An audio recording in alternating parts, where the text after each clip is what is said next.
Hello friends, welcome to Thil's cooking. இன்றைக்கி நான் செய்ய போகிற வீடியோ கறி தோசை. இந்த கறி தோசை எனக்கு ஹோட்டலில் செய்கிற மாதிரிலாம் எனக்கு தெரியாதுங்க. எனக்கு தெரிஞ்ச சிம்பிள் மெத்தடில் வீட்டில் செஞ்ச கறி தொக்கு வச்சு என் குழந்தைங்களுக்கு தோசை செஞ்சு கொடுத்துருக்கேன். எங்கள் வீட்டு பசங்களுக்கு கறி தோசை செஞ்சு கொடுத்துருக்கேன். அது நான் எப்படி செஞ்சேன்றது இந்த வீடியோவில் நீங்கள் பாருங்கள் ஃப்ரெண்ட்ஸ். பார்த்துட்டு உங்களுக்கு பிடிச்சிருந்தா நீங்களும் ஒரு தடவை உங்கள் வீட்டில் ட்ரை பண்ணி பாருங்கள். பெருசாக ஆஹா ஓஹோன்லாம் இல்லை, நார்மலாக சிம்பிளாக பண்ணியிருக்கேன். அதுக்கு முதல்ல நம்ம தேவையான மசாலாவை அரைச்சிக்கும். ஃபஸ்ட்டு நான் சிக்கன் தொக்கு செய்ய போகிறேன். அதுக்கு தேவையான மசாலா தான் இப்போ அரைக்க போகிறது. நான் ஒரு மிக்ஸி ஜாரில் ஒரு துண்டு இஞ்சி, ஒரு 10-15 பல் பூண்டு, 3 பச்சை மிளகாய், ஒரு ஸ்டார் அனஸு, ஒரு பட்டை, 1 இன்ச் பட்டை, லவங்கம் 2, சின்னதாக கல்பாசி, 2 ஏலக்காய், அவ்வளோதான். இதெல்லாம் போட்டு நல்லா மிக்ஸி ஜாரில் நல்லா பேஸ்ட்டாக அரைச்சி எடுத்துக்கிட்டேன். இப்போ நம்ம ஒரு வானல் வச்சு அதில் 2 ஸ்பூன் எண்ணெய் விட்டு, அது எண்ணெய் நல்லா சூடான உடனே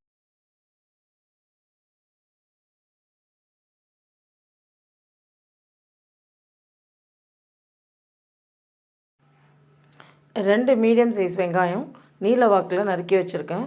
அதை இப்போது இந்த எண்ணெய் சூடானோடனே இதில் போட்டு நல்லா வதக்கணும்.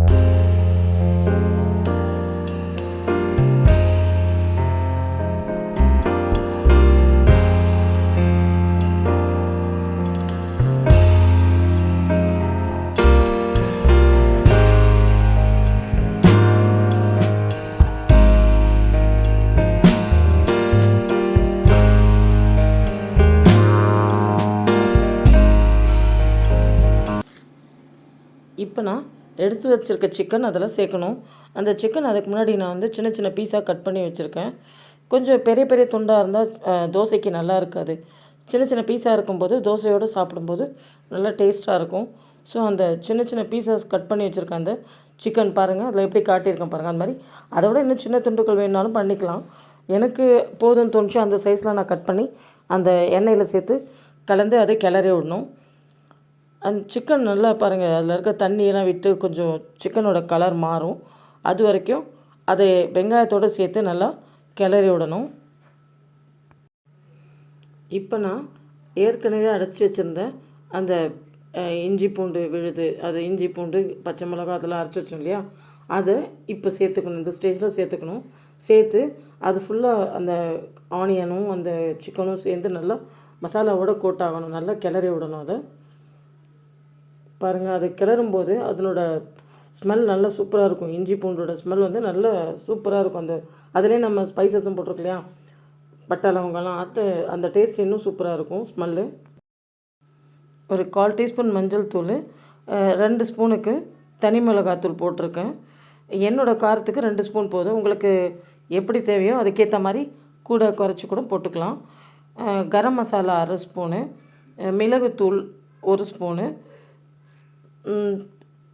மல்லிப்பொடி அது 1 ஸ்பூனு, அது கூடவே சீரகப்பொடி 1 ஸ்பூனு, இதெல்லாம் போட்டு நல்லா கிளறி விடணும்.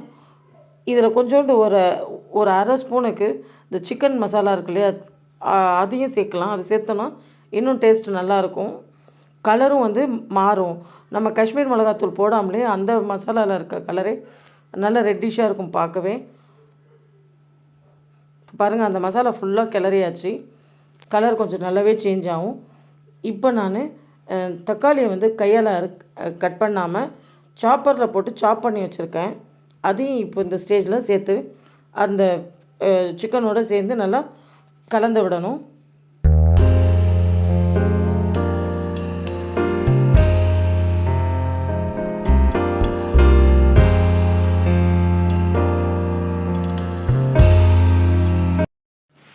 இப்போ நல்லா கலந்து விட்டாச்சு. இப்போது சிக்கன் வேகிறதுக்கு தேவையான அளவுக்கு தண்ணி விட்டு அதை செக் பண்ணி உப்பும் காரமும் போதுமான்ட்டு செக் பண்ணி பார்த்தபோது எனக்கு இன்னும் கொஞ்சம் காரம் கம்மியாக இருந்த மாதிரி இருந்தது. ஸோ நான் இப்போது இன்னும் கொஞ்சம் மிளகுத்தூளை மேலே தூவி விட்டு அதை நல்லா கலந்துட்டு மூடி போட்டு 10 நிமிஷம் வேக விட்டுட்டேன். சிக்கன் சீக்கிரமாகவே வெந்துடும், ஏன்னா சின்ன சின்ன பீசஸ் தானே. ஸோ அது லோ ஃப்ளேமில் ஒரு 10 நிமிஷன்றது நம்ம திறந்து பார்க்கும்போது தெரியும் சிக்கன் வெந்துருச்சான்னு பார்த்து நம்ம ஸ்டவ் ஆஃப் பண்ணிக்கலாம்.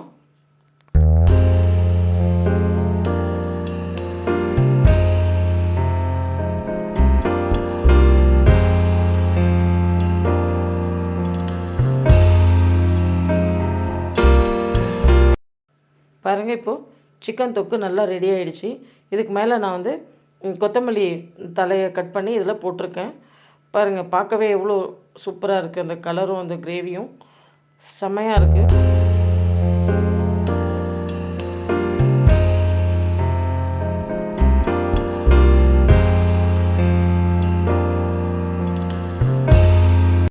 இப்போ பாருங்கள் ஃப்ரெண்ட்ஸ், தவா வச்சாச்சு. அந்த தவாவில் நான் எண்ணெயை ஸ்ப்ரெட் பண்ணிட்டேன். இப்போது தேவையான அளவுக்கு மாவு ரெண்டு கரண்டி மாவு விட்டுருக்கேன்.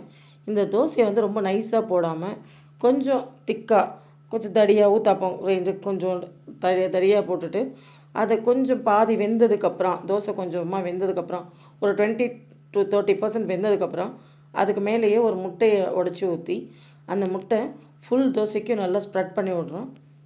பாருங்கள், அந்த தோசை முட்டை தோசை போடுற மாதிரியே இந்த தோசை ஃபுல்லாகவே முட்டையை ஸ்ப்ரெட் பண்ணி விடணும். பாருங்கள், ஸ்பூனால் ஃபுல் சைடும் நான் ஸ்ப்ரெட் பண்ணி விட்றேன்.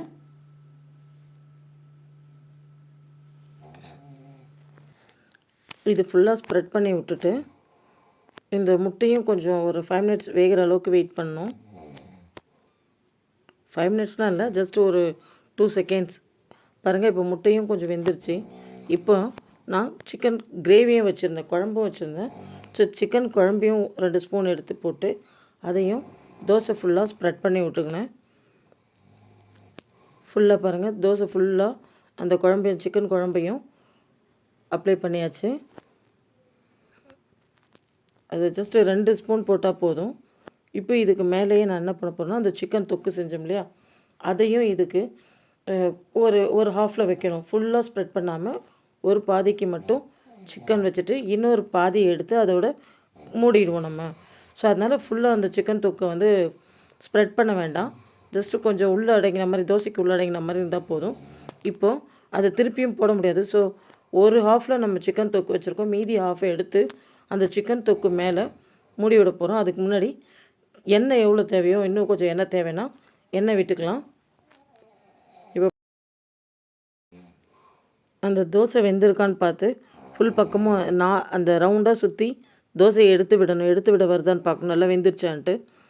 அதுக்கப்புறம் நம்ம அந்த இன்னொரு ஹாஃப் இருந்ததுலேயே அந்த ஹாஃப் எடுத்து இந்த சிக்கன் மேலே மூடி விடணும்.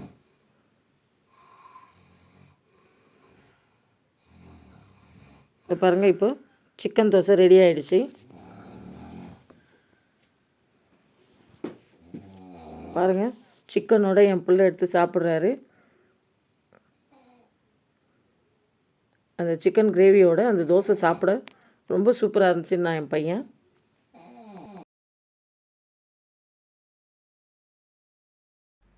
தோசை ஒரே மாதிரி சாப்பிடாம கொஞ்சம் வித்தியாசமாக ஏதாவது ட்ரை பண்ணுன்றதுக்காக இந்த ரெசிபி நான் ட்ரை பண்ணேன்.